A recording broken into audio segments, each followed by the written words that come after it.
د جنرال دوستم او سمیع سادات په مشرۍ د افغانستان متحدې جبهې خپل موجودیت اعلان کړ. د طالبانو د حکومت پر ضد په امریکا کې د افغانستان د متحدې جبهې په نوم نوې جبهې خپل موجودیت اعلان کړ.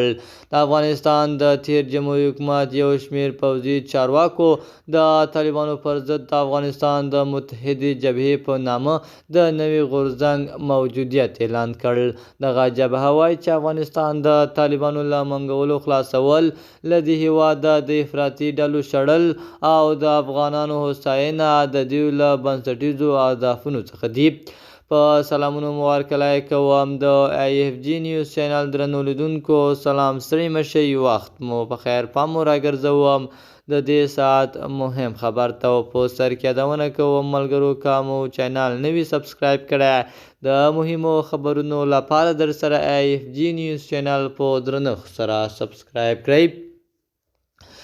د تیر جمهوري حکومت د ملي اردو د ځانګړو ځواکونو پخوانی قومندان سمیع سادات او جنرال دوستم چې د دغې جبهې مشران دي، د پنجشنبې په ورځ په واشنګټن کې د افغانستان د متحدې جبهې د پرانیستلو په مراسمو کې وویل: موږ د افغان متحدې جبهې په نوم سیاسي حرکت پیل کړل ترڅو په افغانستان کې د حکومت د سمون لپاره خپل هوډ څرګند کړو. که ممکنه وي اجازه راکړئ چې د حکومت د خبرو اترو له لارې په سوله ییز ډول تنظیم شي. اجازه راکړئ چې طالبان په ټاکنو کې برخه واخلي، خو که دوی د ټاکنو ترسره کېدو ته اجازه ورنه کړه، د ځواک به یې وروستی انتخاب او اړین وي.